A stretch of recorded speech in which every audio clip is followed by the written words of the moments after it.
কিছুক্ষণ আগে যে আমি অনেক সুন্দর এক লাল টুকটুকে বউ সেজেছিলাম, ঠিক এই মুহূর্তে আমাকে সবচাইতে কুৎসিত লাগছে। ছেঁড়া ব্লাউজ, লেপ্টে যাওয়া কাজল, চুলগুলো এলোমেলো হয়ে গিয়েছে, আর লাল বেনারসিটি পরে আছে খাটের পাশে। আমার পাশে শুয়ে আছে নীরব, আমার ফ্রেন্ড। আরও একটা পরিচয় আছে তার, সে আমার বেস্ট ফ্রেন্ডের ফিয়ন্সে। বাহির থেকে খুব জোরে জোরে দরজা ধাক্কাচ্ছে। শাড়িটা কোনো রকমে গায়ে জড়িয়ে এগোতে লাগলাম দরজার দিকে।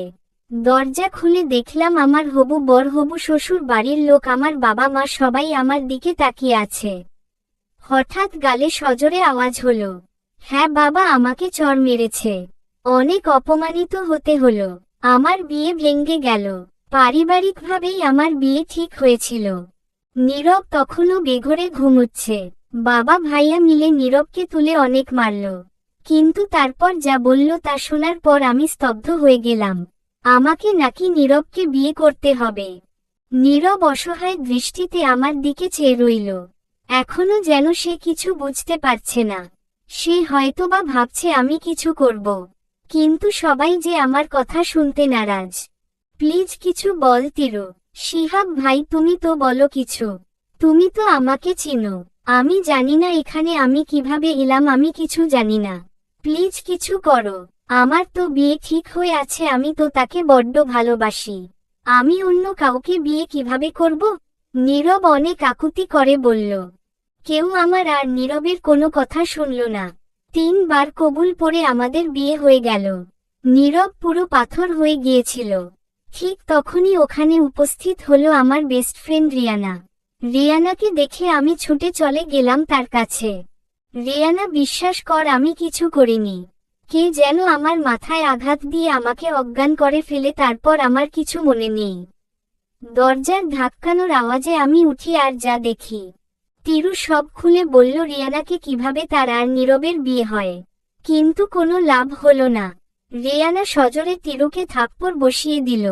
নীরবের কাছে যেয়ে তাকে এলোপাথারি মারতে লাগল, অঝরে কাঁদতে লাগল। শিহাব এসে রিয়ানাকে আটকাতে চেষ্টা করল। নীরব ঠায় দাঁড়িয়ে আছে। তার সাথে কি হয়ে গেল সে বুঝতে পারছে না। এই তো কিছুক্ষণ আগে দিব্যি সব ঠিক ছিল। তার রিয়ানার সাথে ফোনে কথা হচ্ছিল। রিয়ানার আসতে দেরি কেন হচ্ছে তা নিয়ে কথা বলছিল। হঠাৎ কে যেন এসে পিছন থেকে ইঞ্জেকশন পুশ করল, তারপর আর কিছু তার মনে নেই। তার জ্ঞান ফেরার পর যা হলো তার জন্য সে মোটেও প্রস্তুত ছিল না। শিহাব ও নীলা মিলে রিয়ানাকে বাড়ি পৌঁছে দিল। রিয়ানা, নীরব, তিরু, তারা 3 ফ্রেন্ড। তারা একই ভার্সিটিতে পড়ে। তিরু আর রিয়ানা বেস্ট ফ্রেন্ড। নীরব রিয়ানার বাবার ফ্রেন্ডের ছেলে। সেই সুবাদে তাদের বিয়ে ঠিক হয়েছিল। শিহাব রিয়ানার কাজিন হওয়ার সুবাদে শিহাব, নীরব আর তিরুর সাথেও খুব ভালো সম্পর্ক। শিহাব তাদের থেকে 2 বছরের বড়। রিয়ানা তিরু বেস্ট ফ্রেন্ড হলেও তাদের স্বভাবে কোনো মিল নেই। রিয়ানা হচ্ছে উড়ন চণ্ডিকা টাইপের মেয়ে। বাবা মায়ের এক মেয়ে স্বভাবতই বেশি আহ্লাদী। সারাক্ষণ হাসি মজা নিয়ে ব্যস্ত থাকে। কোথাও তার মন স্থির থাকে না। আজকে একে ভালো লাগছে তো কালকে ওকে। উঠতে বসতে ক্রাশ খাওয়ার বাতিক আছে তার। বিয়ে শাদী থেকে বহু দূরে থাকতে চায় সে। হার্টলেস টাইপ মেয়ে সে। কিন্তু বাবা মায়ের যেহেতু ইচ্ছে, বিয়ে তো করতেই হবে। আর তিরু পুরোটাই তার বিপরীত। শান্তশিষ্ট মেয়ে। কেউ 10টা কথা বললে একটার উত্তর দেয়। অনেক চুপচাপ থাকে। রিয়ানা আর নীরব বাদে তার ভালো ফ্রেন্ডও নাই। কেটে যায় বেশ কিছুদিন। নীরব ও তিরু এখনো স্বাভাবিক হতে পারেনি। তাদের মধ্যে হাজারো জড়তা কাজ করে। কেউই যেন বিয়েটা মেনে নিতে পারেনি। নীরব আর তিরুর বিয়ের কারণে নীরবের পরিবারের সাথে রিয়ানাদের পরিবারের সম্পর্ক খারাপ হয়ে যায়। রিয়ানা নীরব তিরুর সাথে আর যোগাযোগ করেনি। শিহাব মাঝে মাঝে কল দিয়ে খোঁজ খবর নেয়। দেখতে দেখতে 6 মাস কেটে যায়। নীরব তিরুর সম্পর্কে কোনো উন্নতি হয়নি। তারা এক রুমেও থাকে না। তাদের মধ্যে যে ফ্রেন্ডশিপটা ছিল তাও আর নেই। নীরব যথাসম্ভব এড়িয়ে চলে তিরুকে। তিরুর বড্ড কষ্ট হয় নীরবের এমন আচরণে। একদিন তিরু নামাজের মোনাজাতে কাঁদতে কাঁদতে বলে, কেন এমন করলে আল্লাহ, কেন? তুমি তো জানতে আমি নীরবকে কতটা ভালোবাসি। কবে যে আমি ওকে ভালোবেসে ফেলেছি নিজেও বুঝিনি। কিন্তু ও যে রিয়ানাকে ভালোবাসতো, ওদের বিয়েও ঠিক হয়েছিল। আমি তো ওদের থেকে দূরেই চলে যেতে চেয়েছিলাম। তাহলে কেন আমার সাথে এমন করলে? এভাবে তো আমি ওকে পেতে চাইনি। বন্ধু হয়ে পাশে থাকতে চেয়েছিলাম, তুমি তো ওটাও আমার থেকে কেড়ে নিলে। ওর এই অবহেলা নিয়ে বেঁচে থাকা যে খুব কষ্টকর। নীরব তিরুর রুমের পাশ দিয়ে যাওয়ার সময় কান্নার আওয়াজ শুনতে পায়। তখনই তিরুর সব কথা শুনতে পায়। শোনার পর নীরবের খুব মায়া হয় তিরুর জন্য। তিরুর নামাজ শেষ হলে সে নীরবকে দেখার পর চমকে যায়। নীরব তিরুকে যেয়ে বুকে জড়িয়ে ধরে। তিরু নীরবকে ধরে অঝরে কাঁদতে থাকে। এই যেন খুশির কান্না। ধীরে ধীরে তিরু নীরবের সম্পর্ক স্বাভাবিক হতে থাকে। কিন্তু তাদের সাথে এমনটা কেন হলো এটার উত্তর ওরা জানে না। একদিন নীরবের বাসায় একটি কার্ড আসে, যেটা ছিল রিয়ানা আর সিহাবের বিয়ের কার্ড। নীরবের হাত থেকে কার্ডটা পড়ে যায়। চোখের কোণা দিয়ে জল গড়িয়ে পড়ে। কারণ এই কার্ডে যে তার আর রিয়ানার নাম হওয়ার কথা ছিল। কার্ডটাও নীরবের পছন্দের, যেটা নীরব নিজের বিয়ের জন্য পছন্দ করেছিল। নীরব তিরু রিয়ানা সিহাবের বিয়েতে গেল। রিয়ানা তাদেরকে দেখে মলিন একটা হাসি দিল। তিরু নীরবকে একসাথে বড্ড মানিয়েছে এটা দেখে রিয়ানার অজান্তেই তার চোখ ঝাপসা হয়ে এলো। বিয়ের পর রিয়ানা সিহাব কানাডা যাওয়ার জন্য অ্যাপ্লাই করে। সিহাব দেশে থাকতে চাইলেও রিয়ানা কোনোভাবেই দেশে থাকবে না। রিয়ানার জোরাজুরিতে সিহাবকেও কানাডায় যেতে হয়। 2 বছর পর সিহাব রিয়ানাকে পিছন থেকে জড়িয়ে ধরে। মনে আছে রিয়ানা, আজকের দিনেই ঠিক 2 বছর আগে কি হয়েছিল? তোমার প্ল্যানটা কিন্তু একদম সাকসেসফুল হয়েছিল। আমি বুঝতেও পারিনি এত কাজ করবে তোমার প্ল্যান। তুমহে মাননা পারেগা বর্ষো। স্যালুট। রিয়ানা মলিন একটা হাসি দিল। মনে থাকবে না আবার? নিজের ভুলে নিজেকেই জ্যান্ত লাশ বানিয়ে ফেলেছি, মনে মনে বলল। তোমার আসতে এত দেরি কেন হচ্ছিল ওই দিন? আমার আর নীলার কাজটা করতে কি কষ্টই না হয়েছিল? প্রথমে নীলা তিরুকে অজ্ঞান করল। পরে আমি নীরবকে অজ্ঞান করে যে তিরুর বিছানায় রেখে এলাম। আমি বের হয়ে গেলাম আমার কাজ সেরে, আর নীলা ওর বাকি কাজটা সারল। তিরুর শাড়ি খুলে ব্যাপারটা এমন ভাবে সাজালো যেন তিরু আর নীরবের শারীরিক সম্পর্ক হয়েছে, বাকিটা যা হবার তাই হলো। পুরো প্ল্যানটা কিন্তু দারুণ করেছিলে। রিয়ানা মুচকি একটা হাসি দিল। সবথেকে বেশি অবাক ওইদিন হয়েছিলাম যেদিন তুমি আমাকে বিয়ের জন্য রাজি হলে। আমি ভাবতেই পারিনি, কত ভয়েই না তোমাকে প্রপোজাল দিয়েছিলাম। তুমি যে মেয়ে রে বাবা, এই বিয়ে ভালোবাসা থেকে 100 হাত দূরে থাকো আর আমাকে বিয়ে করতে রাজি হয়ে গেলে। এমনও তো না যে তুমি আমাকে ভালোবাসতে। আল্লাহর দেওয়া তুমি আমার লাইফের সেরা উপহার। Love you Rihanna. 5 বছর আগের রিয়ানা আর এখনকার রিয়ানার মধ্যে আকাশ পাতাল তফাতে। সেই উড়নচণ্ডী দুরন্ত মেয়েটি আজ আর চঞ্চল নেই। একদম ঠান্ডা শীতল হয়ে গিয়েছে। মন দিয়ে সংসার করছে। আচ্ছা রিয়ানা শুনো, আমার একটু বাহিরে যেতে হবে, আসতে একটু লেট হবে। তোমার কিছু লাগবে? না কিছু লাগবে না, তুমি তাড়াতাড়ি চলে আসবে। আমি তোমার পছন্দের গাজরের হালুয়া বানাবো। সিহাব রিয়ানার কপালে ভালোবাসার পরশ দিয়ে বেরিয়ে গেল। রিয়ানা তার 1 বছরের ছেলেকে ঘুম পাড়াতে নিয়ে গেল। ডুব দিল সেই 2 বছর আগের স্মৃতিতে। মনে করেই তার চোখ ঝাপসা হয়ে আসে। মনে করতে চায় না সে সেই ভয়ঙ্কর স্মৃতিগুলো। সে তো সুখে আছে, কমতি নেই তার কোনো কিছুতেই। সিহাব তাকে নিজের থেকেও বেশি ভালোবাসে।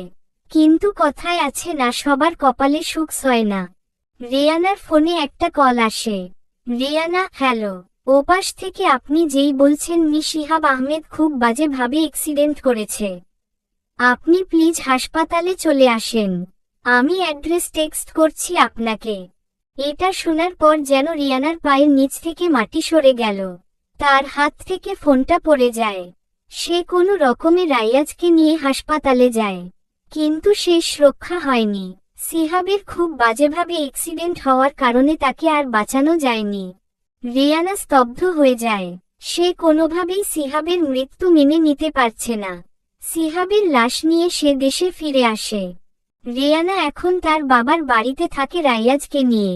সিহাবের মৃত্যু হয়েছে আজ নিয়ে 1 মাস হয়ে গেল। রিয়ানা রাইয়াজের জন্য খাবার আনতে গিয়ে খুব পরিচিত কারো কণ্ঠস্বর শুনতে পেল।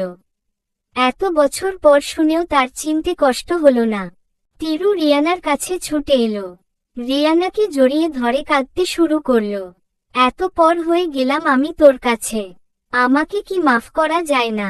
বিশ্বাস কর আমি কিছু করিনি, মাফ করে দে না রে আমায়। রিয়ানা তিরুকে শক্ত করে জড়িয়ে ধরল, কিন্তু সে কাঁদতে পারছে না, কেন যেন তার চোখ দিয়ে পানি পড়ছে না। তিরু রিয়ানাকে ছেড়ে একটু স্বাভাবিক হলো। তখন কলিং বেল বাজল, রিয়ানার মা দরজা খুলতে গেল। রিয়ানা নীরবকে দেখে পাথর হয়ে গেল। নীরব ধীরে ধীরে রিয়ানার দিকে এগোচ্ছে, এসে রিয়ানাকে শক্ত করে জড়িয়ে ধরল। এবার রিয়ানা নিজের কান্না থামাতে পারল না, অঝরে কাঁদতে লাগল। কাঁদতে কাঁদতে জ্ঞান হারালো। যখন জ্ঞান ফিরল দেখল তার পাশে দুটো টুইন বেবি বসা, একজন মেয়ে একজন ছেলে। তিরু হাসিমাখা মুখ নিয়ে বলল, ওরা আমার ছেলেমেয়ে প্রণয় পূর্ণতা। নামগুলো রিয়ানার খুব চেনা। যখন নীরবের সাথে তার সম্পর্ক ছিল তখন নীরব প্রায়ই বলতো ছেলে হলে নাম রাখবে প্রণয় আর মেয়ে হলে পূর্ণতা। তখন রিয়ানার এগুলো ন্যাকামো ছাড়া আর কিছুই লাগতো না। কিন্তু আজ কেন যেন বুকে চিনচিন ব্যথা অনুভব হচ্ছে তার। ওই দিন নীরব তিরু রিয়ানাদের বাসায় থেকে গেল। রাতে রিয়ানা একটু ছাদে যাবে, তোমার সাথে আমার কিছু কথা আছে। রিয়ানা তিরুর দিকে তাকালো। তিরু মুচকি একটা হাসি দিয়ে, আমি যাই, বাচ্চাদের ঘুম পাড়িয়ে আসি, তোমরা বরং ছাদে যাও। রিয়ানা নীরবের পিছু পিছু ছাদে চলে গেল। দুজন ছাদে রাখা দোলনাটায় বসল। কেমন আছো রিয়ানা? দেখতেই তো পাচ্ছ, আবার জিজ্ঞেস কেন করছো? আর এত রাতে ছাদে কেন নিয়ে এলে? ভুলে যেও না তোমার বউ বাচ্চা আছে। নীরব শব্দ করে হাসতে লাগলো, এমন ভাব যেন রিয়ানা কোনো মজার জোক বলেছে। রিয়ানা এই হাসির মানে বুঝল না। ও আকাশের পানে চেয়ে রইল। চারিদিকে নিস্তব্ধতা, কেউ কোনো কথা বলছে না। হঠাৎ নীরব জিজ্ঞেস করল, আমার ভালোবাসায় কি কোনো কমতি ছিল? রিয়ানা এবার অবাক হলো, সে কি বলবে ভেবে পাচ্ছে না। চুপ করে আছে, তার চোখ দিয়ে পানি পড়ছে। নীরব আবার বলতে শুরু করল, আমাকে তোমার পছন্দ না, আগে বলনি কেন? নিজেই চলে যেতাম তোমার লাইফ থেকে। কি দরকার ছিল এত বড় নাটক করার? কি দরকার ছিল সবার সামনে আমাকে আর তিরুকে এইভাবে অপমান করার? কি দরকার ছিল? আমাকে একটা বার বলেই দেখতে। পাগল ছিলাম আমি তোমার জন্য। জানটা দিতে বললে তাও হাসতে হাসতে দিয়ে দিতাম, তাহলে কেন এমন করলে আমার সাথে? রিয়ানা এখনো চুপ, কোনো কথা বলছে না, মাথা নিচু করে আছে। এবার নীরব চিৎকার করতে লাগল, ছাদের দেয়ালে সজোরে ঘুষি দিল।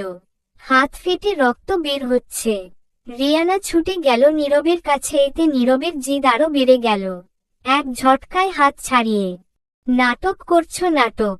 কেন রে, 2 বছর আগে যে নাটক করেছিলি তোর মন ভরেনি, আবার আসছিস নাটক করতে? আমি কিসে কমতি রেখেছিলাম তোর? তুই কেন করলি আমার সাথে এমন? বুক কাঁপে নি তোর? তখন মনে হয়নি আমি কষ্ট পাবো? এখন কিসের দরদ দেখাস রে তুই? 2 বছর আগে কোথায় ছিল তোর এই দরদ? বেঈমান সেলফিস কোথাকার।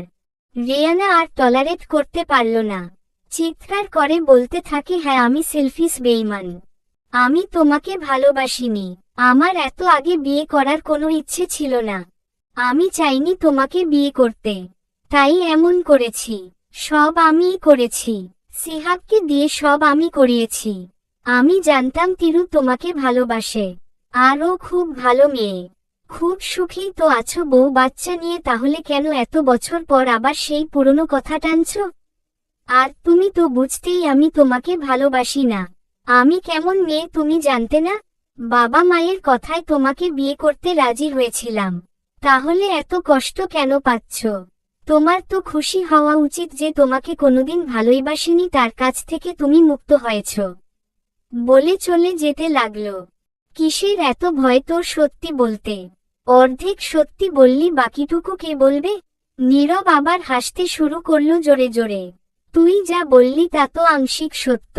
এটাই যদি পুরো সত্যি হতো, বিশ্বাস কর আমি অনেক ভালো থাকতাম। রিয়ানা এবার ভয় পেয়ে গেল, সে ঘামতে শুরু করল। কি বলবে ভেবে পাচ্ছে না। এত বছরেও যে সত্যিটা সে কাউকে জানতে দেয়নি। নীরব কিভাবে জানল? রিয়ানাকে চুপ থাকতে দেখে নীরবের রাগ এবার সপ্তম আসমানে উঠে গেল।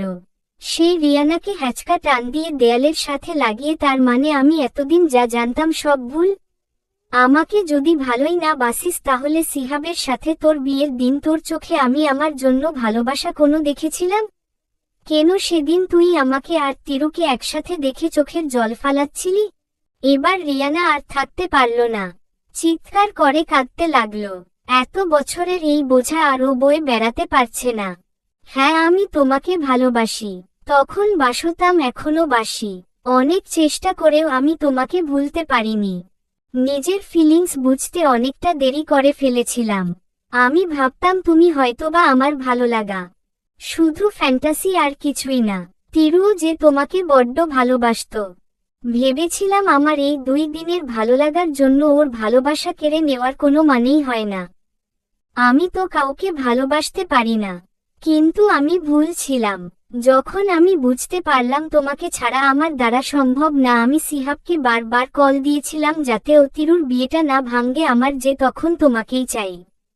কিন্তু সিহাব আমার ফোন রিসিভ করছিল না। আমিও কাজে আটকে গিয়েছিলাম। আমার গাড়ির টায়ার পাঞ্চার ছিল। বৃষ্টি থাকার জন্য রাস্তায় গাড়িও পাচ্ছিলামও না। আমি পাগলের মতো রাস্তা দিয়ে হাঁটছিলাম আর দোয়া করছিলাম যাতে ঠিক সময় পৌঁছতে পারি। কিন্তু পারিনি আমি। এসে দেখি তোমাদের বিয়ে হয়ে গেছে। আমার তখন কিছু করার ছিল না। নীরব আর কোনো কথা বলল না। সে চুপ করে আকাশের দিকে তাকিয়ে আছে। রিয়ানা আবার বলতে শুরু করল, এই বোঝা নিয়ে বয়ে বেড়ানো আমার পক্ষে আর সম্ভব না। প্রতি মুহূর্তে আমার মনে হয় সিহাবকে আমি ঠকাচ্ছি। তোমাকে ভুলতেই আমি সিহাবকে বিয়ে করেছিলাম। দূরে চলে গিয়েছিলাম তোমাদের সবার থেকে অনেক দূরে। সব স্মৃতি ভুলতে আমার এত শখের ডায়েরি ওটাও রেখে গিয়েছিলাম, পুরনো কোনো স্মৃতি যাতে না থাকে। কিন্তু লাভ হয়নি। এই স্মৃতিগুলো প্রতি মুহূর্তে আমাকে তাড়া করে বেরিয়েছে। ভাগ্যের নির্মম পরিহাস আবার আমাকে তোমার সামনে এনে দাঁড় করালো। নীরব তাচ্ছিল্যের হাসি দিয়ে বলল, জানো আজ আমার তোমার জন্য বড্ড করুণা হচ্ছে। যেই আমিকে তুমি 5 বছর আগে নিজের খেলনা মনে করেছিলে, তোমার চাই না বলে তোমার বেস্ট ফ্রেন্ডকে গিফট করেছিলে, আজ সেই আমির জন্যই তুমি কাঁদছ। একদিন এই আমিকেই তুমি ছুঁড়ে ফেলে দিয়েছিলে। রিয়ানার কান্না আরো বেড়ে গেল। এবার সে নীরবকে জড়িয়ে ধরে কান্নায় ভেঙে পড়ল। নীরব কিছু বলছে না, চুপ করে আছে। রিয়ানা একটু স্বাভাবিক হয়ে বলল, তুমি এগুলো কিভাবে জানলে? আমি কোনোদিন চাইনি এটা কেউ জানুক। নীলার কথা মনে আছে তোমার, সিহাবের ফ্রেন্ড, যে তোমাদের এই নোংরা প্ল্যানে সাহায্য করেছিল। নীলাও যে সিহাবকে ভালোবাসতো। ও তোমার আর সিহাবের বিয়েটা মানতে পারেনি। প্রতিশোধ নিতে আমাকে সব এসে বলে দেয়। প্রভু হিসেবে তোমার ডায়েরিটাও দেয় আমাকে, যেটাতে তুমি সব লিখেছিলে। তুমি তোমার ভুলের জন্য কতগুলো জীবন নষ্ট করেছ। নীলা ভালোবাসায় এতটাই অন্ধ হয়ে গিয়েছিল, সিহাব যা বলেছে ও তাই করেছে। নীলা আমাকে বলেছিল আমি যাতে সবাইকে সবটা বলে দিই, কিন্তু আমি চাইনি কাউকে কিছু জানাতে। এতে নীলা আরো হিংস্র হয়ে ওঠে। আমাকে বলে যায় প্রতিশোধ ও নিবেই। সেদিনের পর থেকে ওর খোঁজ পাইনি আর। কোথায় যেন চলে গেল। জানো তিরু না আমাকে বড্ড ভালোবাসে। আমাকে ভালো রাখতে কি না করেছে মেয়েটা। কিন্তু আজও কেন জানি আমি ওকে পুরোপুরি ভালোবাসতে পারিনি। বেহা মনটাকে যে অনেক আগেই অন্য কাউকে দিয়ে দিয়েছিলাম, কিন্তু সে ওই মনটাকে টুকরো টুকরো করে ভেঙে ফেলেছে। নীরব রিয়ানা আর কিছু বলল না। দুজন চুপ করে আকাশের দিকে তাকিয়ে রইল। এই নিস্তব্ধতাই যেন বলে দিচ্ছে অনেক কিছু। সেদিনের পর থেকে রিয়ানা আর কোনো যোগাযোগ রাখেনি নীরবের সাথে। তিরুর সাথে মাঝে মাঝে কথা হয় তার। তিরু আজও জানে না নীরব আর তার বিয়ের পেছনের ভয়ঙ্কর সেই সত্যিটা। নীরব জানতে দেয়নি তাকে। কি দরকার একটা নিষ্পাপ মনকে কষ্ট দেওয়ার। নীরব তিরুও নিজের জীবনে সুখে আছে, তবুও কিছু একটার কমতি রয়েই গেছে। হ্যাঁ, এইটা নীরবের দিক থেকেই। এখনো তার মনে কোথাও না কোথাও রিয়ানার বসবাস আছে। প্রথম ভালোবাসা তার। কেটে যায় অনেকগুলো বছর। রিয়ানা ইজি চেয়ারে বসা, চুলে পাক ধরেছে, চোখেও এখন আগের মতো বেশি দেখে না। হাতে ডায়েরি, যার উপরে বড় বড় করে লেখা আমার দিলবার রিয়ানা। ডায়েরিতে আছে সিহাবের হাজারো না বলা কথা, রিয়ানাকে নিয়ে তার লাখ লাখ অনুভূতি। ভালোবাসার প্রথম অনুভূতি আমার তুমি, বুঝো হওয়ার পর থেকে আমি শুধু তোমাকেই ভালোবেসেছি। কিন্তু তোমার মন পাওয়া কি এত সোজা? যেদিন তোমার বাসায় তোমার আর নীরবের বিয়ে ঠিক করেছিল অনেক কষ্ট পেয়েছিলাম। ভেবেছিলাম এই বুঝি তোমাকে হারিয়ে ফেললাম।